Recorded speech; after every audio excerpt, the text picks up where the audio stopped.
Butterscotch Shenanijam. Hey everybody, welcome to episode 154 of Coffee with Butterscotch, the game dev comedy podcast of Butterscotch Shenanigans. I'm Seth and I'm the games programmer. I'm Adam and I'm the web programmer. I'm Sam and I'm the artist.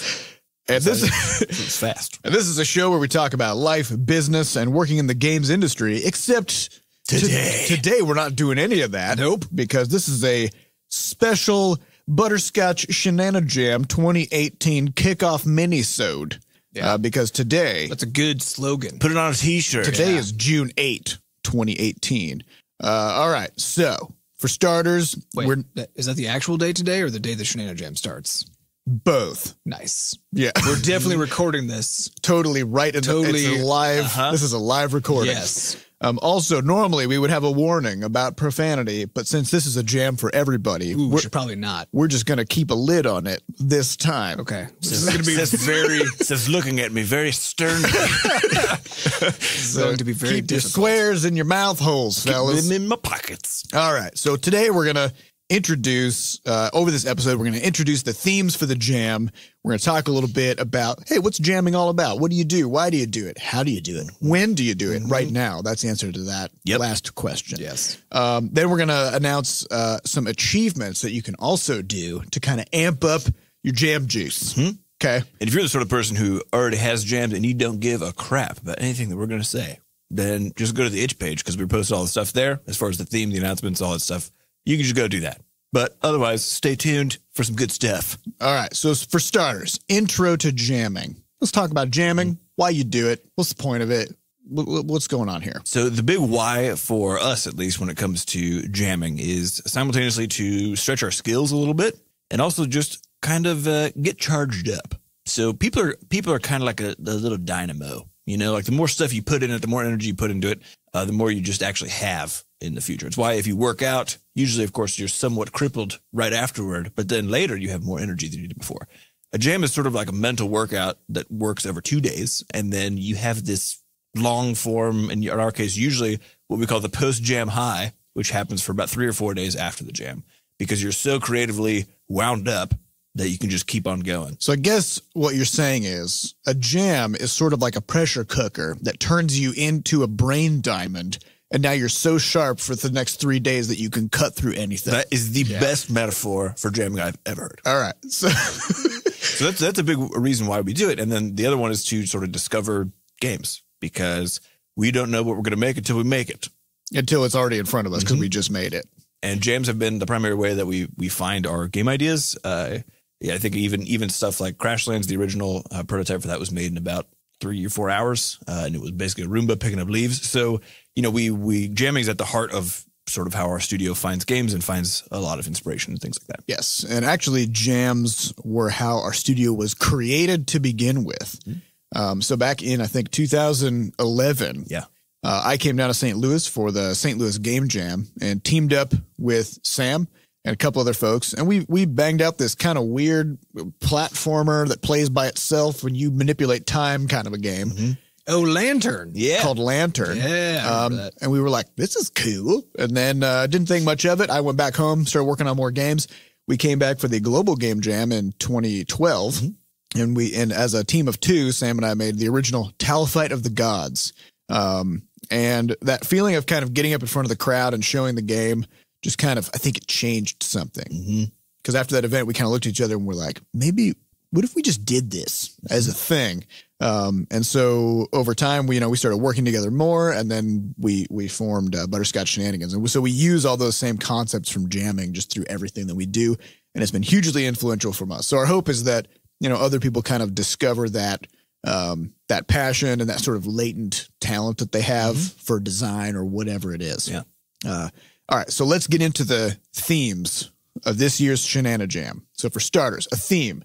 What is it? Is some concept that you need to integrate into your game. So you can't just make whatever you want. That's the whole point. Well, I mean, you can. I mean, you can loosely. So the whole idea of this is themes, part of the spirit of the event. if you think about your creativity like a big, amorphous gas cloud, okay? And then That's how I usually think about it. right? It stinks. If you get in there, you'll suffocate. It's just bad, It's a dangerous place. But if you funnel it, funnel it into a stink jar. into a jar. Yeah. And that has a hole in it at the other side. Okay. I guess. So basically a thruster, and then you light it on fire at the end. Is there a blueprint for this? I'm getting a little the whole point turned around. The whole point is that themes act as a constraint, which give your creativity thrust. Nice. Yeah, man. So it's right there with you the whole time. Hey, you know, there's hydrogen everywhere, but if you put it into a rocket engine, you can go to space. Exactly. You know. Yeah. So that's what themes do. But also, if you put it into a blimp, it explodes, you might and kill then a bunch of people. you get that one. Don't do that. Yeah. All right. So the themes, we have 3 themes this year, and with these themes, so we're going to talk about them briefly, and then you can choose 1, 2, or all 3 of them, and try to work them into your game. but not 0. Yep. You have to use at least one. You have to use at least one. All right. First theme, void sandwich. Okay. Do we want to say anything about these or just get all of go? them. All right. Void sandwich is the first one. Second one is sticky justice. And the third one is burn it down. And these are all from past podcast episode titles. And we have also linked all those in the itch page too, so you can go listen to the one that you picked if you want for other things to pull out. Yep. Yes. Or not, because you can interpret it however you want to. Yeah. Our usual approach to themes is we start with the theme as a design point, and then we just end up somewhere completely different. Yep. As long as it was inspired by the theme, I think. It's like the dirt piece that makes a pearl. I think they're called dirt Yeah. pieces. Yeah, Is that what sand is? Sand. Actually, dirt piece. sand is made of coral skeletons that have been ground into fine powders. So what happens know. once we kill all the coral? And will there be no more sand? The beaches will slowly deteriorate. What will they turn into? Rock. Oh, Just God. rocks. But then the rocks turn into dirt pieces. That's Yeah. true. Which is The sand. circle of life. All right. Let's also talk about achievements. So we've come up with a list of achievements that you can try to do. You could do none of them. You could try to do all of them, although I think some of them are mutually exclusive. So these are just kind of extra cool, ridiculous things that you can strive for while making your game. These are sort of additional thrusters that you can put on your amorphous gas jet Your cloud gas, of your creativity. gas cloud. Your gas cloud launcher, also known as a rocket. Yep. First one, blockchain. Your game can make fun of blockchain. Yep. That's something that we are passionate about. Here at Butterscotch Shenanigans. Everybody's on the blockchain. Long Island Iced Tea is on the blockchain. You can also use this as an opportunity to prove us wrong about blockchain by being the one person who does something awesome. the with one it. person in the world who has found a good use of blockchain that you can't accomplish with a simple Excel spreadsheet. All much right. easier just to make fun of it. It's much easier. All right. Next achievement, 3-bit color palette. Restrict your colors down to a 3-bit color palette, which is only 8 colors. This is like the really, really old school one. So you have basically all the primary colors, and then you have like a darker version. Yeah. And we actually did this one once in the game I Know CPR, which I think you could probably find a video of on our YouTube channel. It might be playable on Edge too. Yeah, I think it's on itch. Yeah, so we actually found this achievement to be really fun to work with because it forces you to think about color in really weird ways. It also, for the artist, it dramatically simplifies the whole thing. Yeah, So You don't Fewer have to, decisions you to hardly make. have to shade anything. you're like, well, it can be blue, I guess. That's my option. It can be blue or black if I want a dark color. So those are, so you can make a lot more art a lot faster because you just don't have to think as much. Or if you want to go even further, we have a Game Boy achievement, which is that your game only uses 8-bit sounds, which you can generate using the program BFXR. It also is in the classic 4-color Game Boy palette, which is just 4 shades of green, and they're not even that different from each other. No, they're all just olive. They're just olive They're green. kind of olivey. So if you were to take an olive and then kind of slap it in a few different ways to bruise it kind of differentially. That's a Game Boy. That's a Game Boy. That's how the first Game Boy was made. Yeah. Inspiration. Also, your game would have to have a 160 by 144 pixel resolution. Tiny little window. Yeah. You may want to scale the window up, sort of stretch it a bit to kind of Actually, seeing that on like a modern iPad on a 4K would be monitor. hilarious. On a 4K monitor, 160 by 144, I think is smaller than a postage stamp. Probably. Yeah, especially on like something like an iPad. Yeah. You probably can't even see Now, it. bonus points if you also use a Raspberry Pi to build your own sort of custom handheld gaming device with your Game Boy style game on it. Stretch. That's a stretch goal. That takes, I think, like an hour. So if you got that extra hour at the end of the jam, do that. Another achievement, just shapes. using only circles, squares, diamonds, triangles, and lines for your game. Aren't diamonds just 2 triangles? Yeah, but they have slightly different properties. Diamonds are rotated squares. They're also rotated squares. I think we could probably just also include rectangles in here. Maybe probably. just any concave any polygon. simple concave polygon. Yeah. Also, micro speed as an achievement, which is to do the jam in under 24 hours. We got 72 hours to do the jam, but hey, what if you're, just real busy? Or if you're a seasoned vet and you're like, I want to see what I can do in just 24. Yeah. Now, technically, you could earn this achievement 3 times. That's true. If you do 3 separate jams during the 72 hours, if you want to be real hardcore about it. Not recommended necessarily, but it could be fun. We also have the achievement Ergonomically Horrifying, where you use controls for your game that put the human body into some kind of strange or contorted position while still being totally playable and fun. So it's kind of that, good times with carpal tunnel sort of vibe. And that is a hard line to hit. Yes. Where it just becomes not fun. So think about games like Co-op. Or GURP. Basically anything made by Bennett Foddy. Yes. All right. Next one is Buttersmooth Tools. Hey, make a game the way we make it with Game Maker and Inkscape. That's it. Those are the things. Next one, Mozart. Compose your own music. This is a rare skill for us game developers. So if you can do it, you will get an achievement for this too. Next one, Persistent Universe. Something about your game lives online, and every player can affect that thing in some way. We have made a game like this before. It was called Narwhal Online. Had a shared pool of resources that everybody was feeding into. So it can be something as simple as that. You don't need to build an MMO, but you could. If you wanted to. Yeah. But you shouldn't. I hear those are really easy to make. They're very simple. Yeah. Yeah, there is a checkbox in Game Maker. You just check the MMO box. There's also one in Unity because we saw them use it for Goat Simulator. Yeah. Now you got to make sure that you don't hit depending on what your game is, if you make a sci-fi game, you don't want to actually check the fantasy MMO checkbox because now all of a sudden you got orcs everywhere. Yep. Yeah. It's a real problem. So just it's difficult. Just make sure you hit the right checkbox. Precise clicks. All right. Next one, One Punch Man.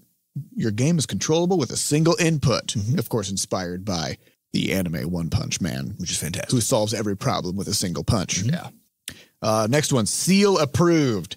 Some aspect of your game is controlled by the sound of claps. In other words, a seal could play it. A seal could play your game, or at least some part of your game. So we were laughing about this one as we were conceiving of what this might look like. If you had a platformer where you would control it normally, but to jump, you had to take your hands off the keyboard and clap, or even like double claps to slide. And again, the fun part about this is during a jam, you're not worried about commercial viability because it's just about fun. Yeah, nobody would be able to really play this in the real world, but that's not the point. The point is to just make something ridiculous. Yep.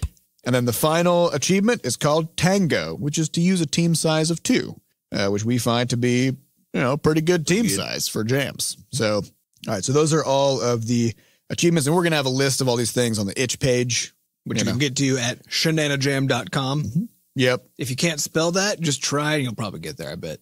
Yeah. You'll end up at a bunch of random websites, but if you just keep iterating, you'll get there. And that's kind of how jams work anyways. Yep. All right. Now, do we want to have a design example? Yes, we do. Okay. So when we make games, we try to spend as little time as possible designing the concept of the game, because really it's all about the execution. And any game idea can be fun or good, even if you're playing a game where you're an elevator, for example, or if you're just a goat. That's a game, right? So I think the important note here is we get a lot of questions about people who are like, how do you in 48 hours design and build a game that ends up fun? And the trick starts at the beginning, which is this design phase, which is to very rapidly, almost like you're in an improv situation, just keep on building and poking around with ideas that everybody's throwing out. And at some point, something will seize. Something will kind of coalesce in terms of the vision of the project, and then you just go build it. So don't talk too much. And a good sort of way to navigate this is the less experience you have, the more your game should focus on action. Yes. So simple games like, like a platformer or Top-down like shooter. a top-down shooter or that kind of a. Although platformers are not as simple as you think. It depends, but generally, yeah. Endless runners are great for jams. These kinds of games that start with a simple framework and then you can spin out sort of from there with whatever your weird tweak is from the theme. So, all right. So for starters, we have to pick a theme, pick one of the themes. So we got Void Sandwich, Sticky Justice, Burn It Down. We got Adam. We feeling? I mean, I like Burn It Down. Me too. Because Let's go. that's kind of been where my mind has just been at for a long time. All right. So Burn It Down. Okay. For starters. I think merging in Sticky Justice could also be good somehow, potentially. Okay. Yeah. All right. So you are some kind of a goo Yep. person. A flaming goo. Can you set? Are you a sentient ball of napalm? Because that's what that sounds That's like. You good are to a me. sentient ball of It's napalm. the John Wick. And you're trying to, Of napalm and of balls, course, yeah. it's called Burn It Down because you're trying to descend into hell to meet your daddy, which is Satan. Wait. How is that? Okay. How is that related? Because you're going down. Oh, down. You you're got to burn burning it down, right? Okay. So you got to use yours. Wait, so you're a flaming ball of sentient ball of napalm that also is one of the children of the devil. Here's the thing. Maybe you can maybe you can light yourself on and off fire. You know what I mean? How do you light yourself off of fire? I don't know. You're just like, I'm done now. Maybe You're sentient ball maybe by napalm. clapping. It's like a clap lamp. Like when you clap, then it toggles your flaming state, right? So as you navigate, you can of course stick to walls. that There's sounds going to cool. be all kinds of stuff that tries to extinguish you. Do you like? So maybe instead of this being your dad, you're actually going after the devil because there's some revenge plot. Yeah. at Oh, play yeah. Here, right? Yeah, we need because it's And- justice. And the devil loves fire, so you have to actually put yourself out and then glom onto the devil to actually to win. You have to, okay. You know? You have to coat the You have to devil. coat the devil in napalm. in your own self, in non-flaming napalm. Dude, there's goo. totally a metaphor in there somewhere. I don't know where it have is. no idea what it means. Someone will figure it out later. All right, so the origin story is you are sort of a late teenager, because this is like a young adult sort of coming of age. a tale. YA. Yeah. This is like a young adult novel Yep, I'm situation. with you. So you're sort of like 17 and you're in school. And then, of course, the devil turns you into a flaming napalm ball, which is one of those like understanding your changing body kinds of things that Right. teenagers often go through. He's like, ha ha ha! Look at you! You have all these pimples. You know. And now you're Now you're a now you're napalm made ball. out of tar and you're on fire and you now have to descend into hell to get to go- revenge. Yeah. So your goal is to get your teenage body back. Yeah. Although in the process, I assume you learn to love yourself. I think Yeah. that's what it'll be. You'll get to the end and you're like, I'm gonna stay as a flaming ball of sentient. Maybe napalm. we'll give you the choice at the end. Yeah. Oh, did you learn to love yourself? Yes or no? That's one of those branching story. And if the answer is things. no, you have to just play again. you start again. So mechanically, as far as because if you're going down, Right. So we could presumably kind of you want to stickiness is the thing. So sticking to walls, or we could have it be like almost like an Angry Bird style flinging mechanic, where you can kind of like launch your body fling around. yourself? Yeah, you fling your body around, and then you can turn your fire on and off. Maybe he can just, Very maybe he can moments. blow really hard, and that's both how he moves around and how he puts himself out. Can you blow on yourself? You have to If you're a use ball? a mirror, I think. a wall. You reflect the wind off. Yeah. All right. So you're going to be descending downward. Is this going to be like a pre-generated sort of a cave system, Oh, or I think for replayability, we do a procedural Yeah. thing. okay? So we're going to do sort of almost like a downwell, It'd be down well, yeah. Yeah, it'd be like a down. downwell where you're a sticky napalm ball. Yeah. Yeah, this is You all launch kinds yourself around with sort of like a flinging physicsy thing. Maybe you could stick to ceilings and like drop like a disgusting mucus yeah. ball. Or when you stick to the wall, you'll kind of stick, but then you'll kind of slide down it. Yeah. Yep. That sounds good. And and maybe you start in so like theme wise for the Maybe while you're on environment. fire, you cease falling, so you kind of like hover for a moment or something like that. Because you're riding on your own. So then you've got jet a engine. right. So then Yeah, you got a throttle. timing. If you can't even jump, all you can do is go left, right, and then set yourself on fire or not. Then you could fall off of ledges, steer in the air, and then set yourself on fire to kind of like damage things and also to stop your fall to try to time out movements. Or if we did sort of entering you into bullet time when you were on fire, and then let you change your trajectory when you're on fire using the sort of slingshot sort of mechanic. There you go. Then now you got a really fun. I assume you're still clapping to Yeah, we can Set have. yourself We'll put claps somewhere in this. Maybe how the claps will work is a little piece of yourself will come off in the direction that you went, and you have to clap to make it explode. And then when it explodes, it then launches you in the opposite direction. like a proximity. Yeah, it'd be very hard to navigate, but we're pretty fun. It's gonna be real. That also satisfies the ergonomically horrifying. Yes, I think it does. Okay, so that's good we got enough. an idea. That's good enough to start. So that was like 5 minutes or something. Yep. So this is usually what happens. Is you come up with some kind of a weird, vague idea with a sort of a rough framework of what you're going to be doing, and then we just start prototyping from there. Yeah. So in this case, I would go off and start building the character because it's usually the first thing to do, and then Seth and I would be discussing how big is this thing relative to the whole screen. If we're on the Game Boy, is it 2 pixels? That's all we got. Because that's how many you have. And then while Seth would actually be usually programming, getting to the environment setup first, so getting us out of the black void of the game room, and then usually working on the character to start with. So movement, because that's usually, again, this is an action game now, which is exactly sort of the thing that's easiest to make during these jam games. Yes. And just as an example, Betty the Yeti, which was the game we made a couple of years ago, was supposed to be a game where you have shotguns strapped to your feet and are using them as skis to go up a mountain. This is true. It ended up that Sam started making the guy with skis, and he was like, "This is too hard," and so he put a Yeti in a boat. Yep. Somehow easier. Thus, and then we were like, "Yeah, but why do you need to go up the mountain?" And then we thought, well, it's because of global warming. The ocean is rising. Yep. That's why you're in a boat, and you have to escape because it's now it's a social commentary about sort of like the plight of polar bears, that kind of stuff. And this is again not planned. Not planned. You just roll with it. Yeah. Let so it go. Jamming favors people of action. Mm-hmm. Don't think too hard. Okay, so that's what we got for this pre-jam kickoff minisode. Mm-hmm. So all the information about the jam is at shenanijam.com. So list of all the themes, list of all the achievements. You got 72 hours to make something. If you've never done it before, you should still do it. Half of all people who did it last year had never done it before. Yes. And every single one of them loved it. That is actually true. We got personalized handwritten notes from every single one of them, just telling us how great of an experience it was. I think one person was so excited, they actually sculpted a bust of themselves out of clay with their facial expression of sheer glee. Because they're like, I need you to see how I feel about this. Yeah. And they figured that a picture of themselves that's not going to cut it. Because you need the 3D. You need that extra dimension. So I think that's all we got. So toward the end of the jam, we're going to also have a sort of kick down event, and the details of that will be posted also at the top of shenanijam.com. So thank you all for attending this jam. And if you are just listening to this episode and you haven't decided whether to do the jam, just do it. Now's the time. You got 72 hours. Just abandon your life for the weekend. I'm sure it'll be fine. And just go for it. All right. So thank you all. May your jam be swift and your games playable. Woohoo! We'll see you soon. Bye. Bye.